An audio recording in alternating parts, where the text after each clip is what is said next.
Hello दोस्तों, क्या आपको पता है हमारे इस सूरज के अंदर 13 लाख से ज़्यादा पृथ्वी समा सकती है। बहुत हैरानी की बात है ना। हम लोग सोचते हैं कि हमारा अर्थ बहुत बड़ा है, लेकिन इससे 13 लाख गुना ज़्यादा बड़ा हमारा सूरज है और उससे भी करोड़ों गुना ज़्यादा बड़ा और भी बहुत सारे सितारे हैं इस ब्रह्मांड में। मतलब आप अंदाजा नहीं लगा सकते कि हमारा सोलर सिस्टम या हमारा यूनिवर्स कितना बड़ा है। तो हम लोग लास्ट वीडियो में बात किए थे अपना यूनिवर्स कैसे बना। बेसिकली हम लोग बिग बैंग थ्योरी के बारे में डिस्कशन किए थे। शुरुआती क्षणों में एक बहुत बड़ा धमाका हुआ जिसे बिग बैंग कहते हैं, यानी हमारा ब्रह्मांड एक छोटे से पार्टिकल में समाहित था। वो बहुत ही डेंस था, गर्म था और उसमें अचानक से एक बहुत बड़ा विस्फोट होता है और उस विस्फोट के जरिए बहुत सारी एनर्जी रिलीज होती है। हाइड्रोजन बनता है, हीलियम बनता है, बहुत सारे पार्टिकल बनना शुरू होते हैं और धीरे धीरे वो एनर्जी ठंडा होकर मैटर में कन्वर्ट होते जाता है। तो बेसिकली हम लोग तो ये डिस्कशन कर चुके थे कि ब्रह्मांड बना था कैसे, वो कितना बड़ा था, ये भी हम लोग बात किए थे कि हमारा ब्रह्मांड कितना बड़ा है। हम लोग जिस गैलेक्सी में रह रहे हैं, मिल्की वे गैलेक्सी, इस गैलेक्सी में एक छोर से दूसरे छोर तक जाने में अगर हम लोग स्पीड ऑफ लाइट के थ्रू जाएं, स्पीड ऑफ लाइट कम से कम 3 लाख किलोमीटर पर सेकेंड होता है। तो अगर हम लोग स्पीड ऑफ लाइट के थ्रू जाएं, एक छोर से दूसरे छोर तक जाने में हम लोग को 1 लाख साल का समय लग जाएगा। समझ रहे हैं? 1 लाख साल,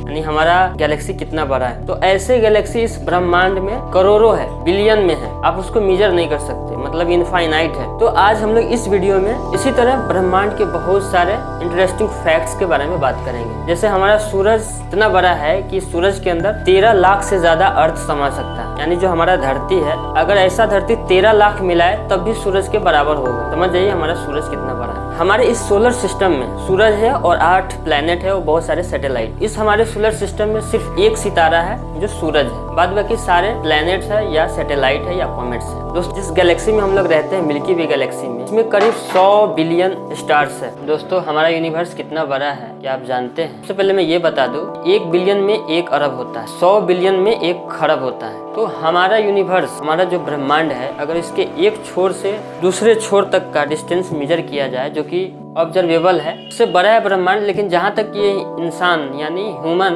अपने साइंटिफिक इक्विपमेंट के जरिए जहाँ तक ये ऑब्जर्व कर सकता है, तो अगर इसका डिस्टेंस मेजर किया जाए तो ये 93 बिलियन ईयर्स लग जाएगा। दोस्तों, नॉर्मल पेन को हम लोग ब्रह्मांड में नहीं चला सकते, यानी उससे हम लोग नहीं लिख सकते, क्योंकि नॉर्मल पेन के बॉल पे जो स्याही आती है, यानी ग्रेविटी की वजह से आती है, जो कि ब्रह्मांड में नहीं है। हम लोग वो पेन यूज नहीं कर सकते ब्रह्मांड।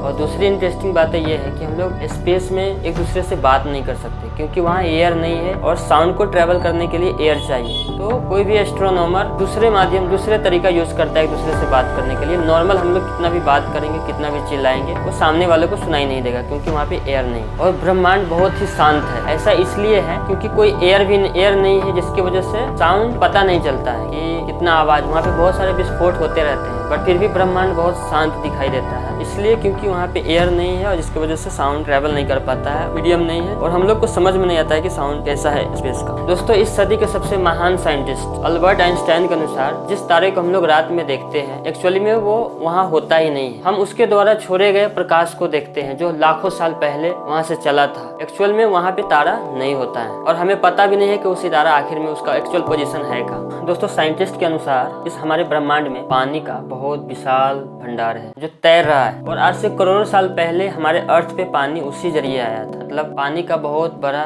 टुकड़ा हमारे अर्थ से टकराया और अर्थ पे वो आ गया है। जिस तरह पानी का भंडार है हमारे अर्थ में, उसी तरह अल्कोहल का भी, इथाइल अल्कोहल का यानी शराब का भंडार भी हमारे स्पेस में तैर रहा है। दोस्तों, इस हमारे यूनिवर्स में कुछ भी अस्थायी नहीं है, यानी स्टैटिक नहीं है। मतलब कोई भी चीज रुका हुआ नहीं है, वो हर चीज घूम रही है, यानी गति कर रही है, मोशन में है। जैसे हमारा अर्थ सन को रोटेट कर रहा है, हमारे अर्थ को चंद्रमा रोटेट कर रही है, हमारा सन पूरे प्लैनेट्स को लेके पूरे अपने गैलेक्सी यानी मिल्की वे को रोटेट कर रही है, मतलब उसको चक्कर ऑर्बिट कर रही है, और हमारा मिल्की वे गैलेक्सी भी घूम रहा है इस ब्रह्मांड में। तो इस हमारे यूनिवर्स में कुछ भी स्टैटिक नहीं है, हर चीज मूव कर रही है अपनी पोजीशन से, हर चीज घूम रही है। तो चंद्रमा पे कोई भी छोड़ा गया निशान अगले 10 करोड़ साल तक रहेगा। ऐसा क्यों?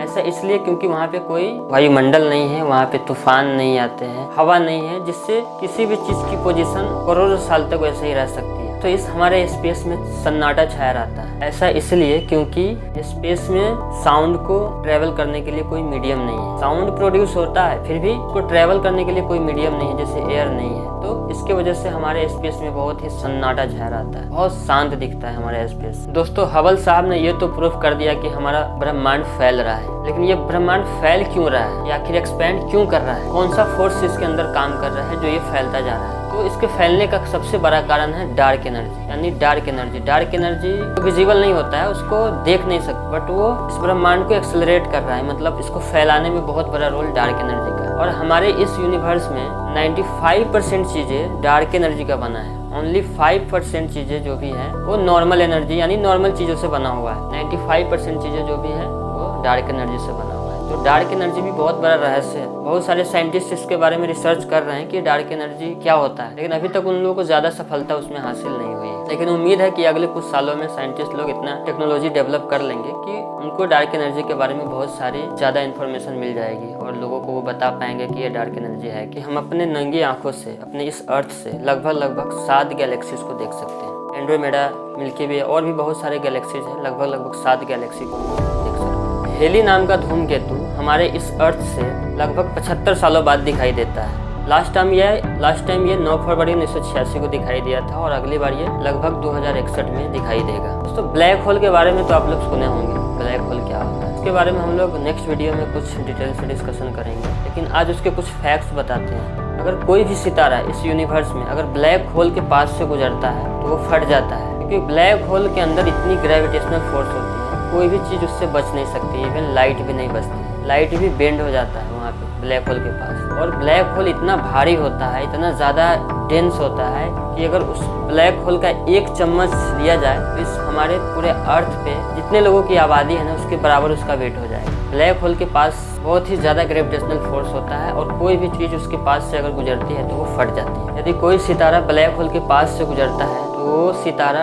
ब्लैक होल की वजह से टुकड़े टुकड़े हो जाता है, क्योंकि ब्लैक होल के पास बहुत ही ज़्यादा ग्रेविटेशनल फोर्स है। न्यूट्रॉन सितारे इतने डेंस होते हैं कि अगर उसका एक चम्मच लिया जाए तो इस पूरे अर्थ पे जितने लोग रहते हैं के वेट के बराबर सिर्फ उसका एक चम्मच हो जाएगा। समझ जाइए कि न्यूट्रॉन सितारा कितने डेंस होते हैं और कितने ज़्यादा घनत्व होते हैं उसके अंदर। तो ये सब बहुत सारी बातें हैं जो हमारे ब्रह्मांड के बारे में बहुत इंटरेस्टिंग बात है और हम लोग बहुत ही एक्साइटेड होते हैं कि आखिर ऐसा क्यों। मतलब हम लोग का दिमाग सोचना बंद कर देता है कि इस ब्रह्मांड में ऐसी ऐसी चीजें क्यों हो रही है, मतलब जो हमारे सोच से परे है। दोस्तों, इस हमारे अर्थ पे सनसेट लाल दिखाई देता है, मतलब सूर्यास्त हम लोग जब सूर्यास्त को देखते हैं तो वो लाल दिखाई देता है। बट मंगल ग्रह यानी मार्स पे सनसेट कैसा दिखाई देता है? मार्स पे सनसेट नीला दिखाई देता है। दोस्तों, एक पूर्ण चंद्रमा आधे चंद्रमा से 9 गुना ज्यादा चमकीला होता है, मतलब वो 9 गुना ज्यादा रोशनी बिखेरता है, 9 गुना ज्यादा चमकीला होता है। दोस्तों, हमारे इस सोलर सिस्टम में सैटर्न यानी शनि ग्रह बहुत ही खूबसूरत दिखता है। ऐसा क्यों? क्योंकि उसके चारों तरफ एक रिंग है, एक रिंग बना हुआ है। सैटर्न को अगर हम लोग पानी में रखें तो वो पानी में तैरने लगेगा, डूबेगा नहीं। ऐसा क्यों? क्योंकि सैटर्न पूरी तरीके से गैस से बना है, उसमें कोई भी मैटर नहीं है, सॉलिड रूप में कोई भी मैटर नहीं है, वो पूरी तरीके से गैस से बना हुआ है और उसका डेंसिटी क्या है? बहुत ही कम है, पानी से कम है। इसीलिए अगर उस पूरे सैटर्न ग्रह को हम लोग समंदर में या पानी के ऊपर रखे तो वो पानी में तैरने लगेगा, डूबेगा नहीं। तो इस हमारे सोलर सिस्टम में लाल ग्रह किसे बोलते? लाल ग्रह मंगल ग्रह को बोलते, यानी मार्स को बोलते हैं। आखिर ये लाल होता क्यों? हमारे पृथ्वी को जब स्पेस से देखा जाता है तो ये नीला दिखाई देता है। नीला इसलिए दिखाई देता है क्योंकि यहाँ पे बहुत सारे पानी है, लगभग 75% पे पानी है, इसलिए ये स्पेस नीला दिखाई देता है। इसी तरह मार्स